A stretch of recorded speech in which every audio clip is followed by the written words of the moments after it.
So I have lived in Portugal for almost 8 years. I got here when Portugal was just about to boom. I was probably part of putting Portugal on the map because me and my girlfriend Amelia, we made more than 450, maybe 500 videos about Portugal and how great Portugal is. We truly love Portugal, and when we came here for the first time in 2017, it was almost like we discovered a place that had not been discovered by anyone. Portugal was just such an authentic breath of fresh air when we came there, and that's also why we moved there immediately, because this is life. We fell in love with Lisbon, and Lisbon is, in my mind, probably the greatest city in the world. Things have changed, but at that time it was just wow. Lisbon was so authentic, and the amount of cozy restaurants with Portuguese food and Portuguese people and a pint of beer for €2, and you could eat a nice lunch, dinner for €20 for two people, and sometimes even with a bottle of wine. I mean, it was so cheap that it was hard to not be infatuated by the idea of living there, because everything was so great and it's affordable. And this was also at a time where the government made a big effort in bringing foreigners to the country. So you have the non-habitual residency, which was 0% tax for 10 years, and then you have the golden visa, which would give you residency if you bought real estate for €500,000 or more. Suffice to say, lots of people took advantage of this, us included, and especially the ones who were lucky enough to invest back then. I mean, they tripled, quadrupled, and what we felt when we moved to Portugal was that the people, they were very welcoming. We were doing videos, YouTube videos from day one, and we actually grew this channel because of Portugal. Espresso e a minha novia. What we did as some of the first was just traveling every inch of Portugal. And the Portuguese people had not seen their own country from this perspective, where two young people, they just travel around, they drink, they eat, they sleep, they explore everything. So we were love bombed by a lot of you guys watching now, and it was a great time in our life in the sense that we really had found paradise. After COVID, things have taken quite a turn, I would say, slowly. This is everywhere around the world, but in Portugal, I think it has been even more drastic, because the thing is, Portugal is one of the poorest countries in Europe, at least Western Europe. And this has been quite the clash between this influx of foreigners, wealthy people who buy real estate, wealthy people who move here, or just people with more money than, a Portuguese, because a Portuguese person earn between 800, 900, €1,000 on average. And that is, 4 times less than an average salary in Denmark. So suddenly when you have, people who work online from Denmark and they're like earning 3,000-4,000 euros a month, they're like kings when they come to a place like Portugal. And slowly you started seeing this gap between the locals and the foreigners in Portugal, because everything was getting and is getting more and more expensive. And I mean, more expensive to the point where the beer is always a good, litmus test.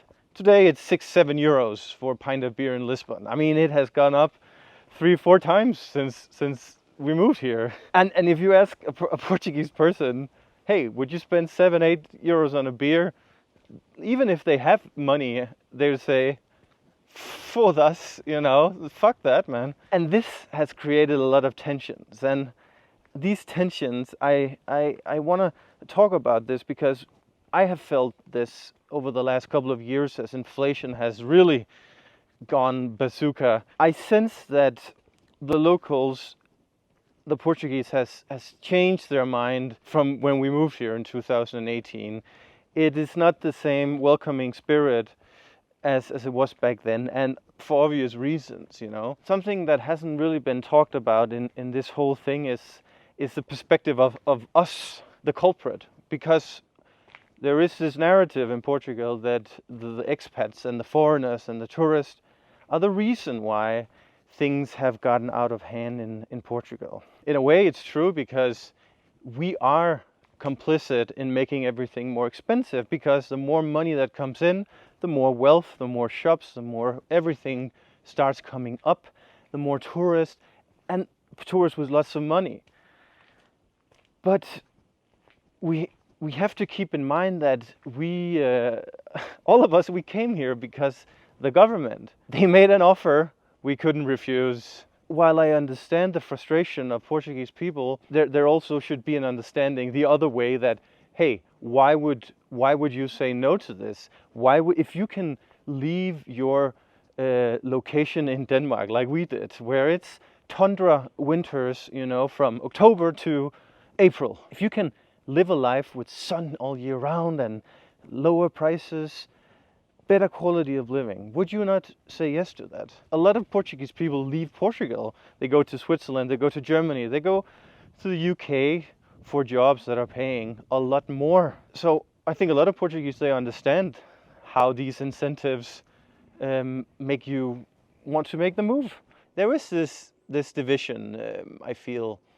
There is a resentment in many ways. It's not all Portuguese who resent foreigners.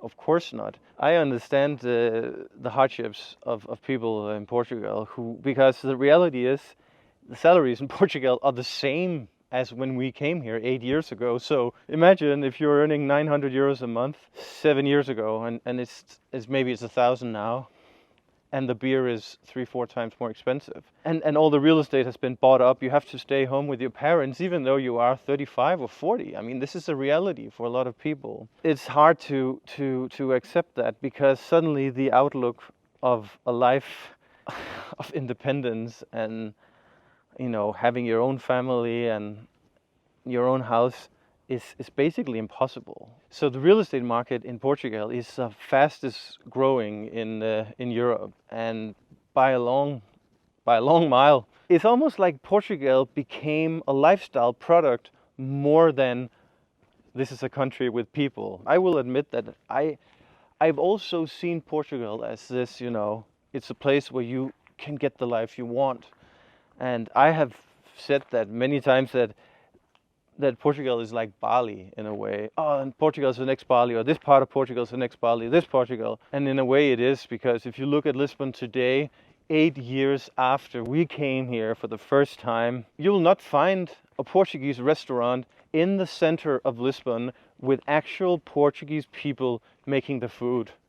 It has all been outsourced, and mainly to lots of the immigrants. And I'm not talking about immigrants from US, Canada, the UK, whatever. No, I'm talking about Indian people, Bangladeshis, Pakistanis. So not only do you have this, rich foreigners and a struggling local population, you also have an entirely new population coming in. Okay, it's getting dark now. Just like the topic of this video. So in a way, now when you have all these immigrants here, you start to almost get like a little peek into what is the future of Portugal, because it seems like there is no future for Portuguese people in Portugal, because when they are not able to make salaries that are growing alongside, the growth of the country, then it's physically impossible for them to live here. One of the things that I just do not understand about Portugal is why are salaries so low here, How can it be that this country, which is next to Spain, next to France, next to Italy, why is it that the salaries here are so much lower, to the fact where Portugal is seen as an Eastern European country? Why is it not possible for the country of Portugal to come together and say, guys, we have a problem here? I wanted to talk about this and also hear your thoughts, whether you're an expat living in Portugal, if you are a foreigner just visiting Portugal, or if you are a local Portuguese who have seen and witnessed this change over the last, well, not just 8 years, but probably before I got here. Is it correct that there is a growing resentment towards people coming to Portugal and living here? I will say that we never have any bad experiences or confrontations or anything like that. When I say resentment, I can just feel the frustration. I can feel the hardship here in Portugal, and along with the narrative of some political parties, it's our fault, the foreigners. And that's where I come in again and say that, well, these political parties say also incentivize that we come here. This is not to say I don't love living in Portugal. I love it. I love living in Portugal. It's the only place I can imagine living for the time being. So yeah, I don't know what the conclusion is. I just wanted to share my feelings, because this is a matter of feeling that things have changed in Portugal. I don't see how Portugal is going to stay Portuguese if the salaries are not doubled, tripled. I really don't, because you cannot live in Portugal for 1,000 euros. I don't know how they do it. Extreme frugal living under the same roof as their parents, maybe even grandparents. I have immense compassion. I really mean that. I have deep compassion with Portuguese people, and I really only wish them the best. I don't know how to double the salaries. How is that going to work, Remove social security. Anyway, guys, we can continue the discussion in the comments. Thank you guys for watching, and I look forward to reading all your comments. Mwah.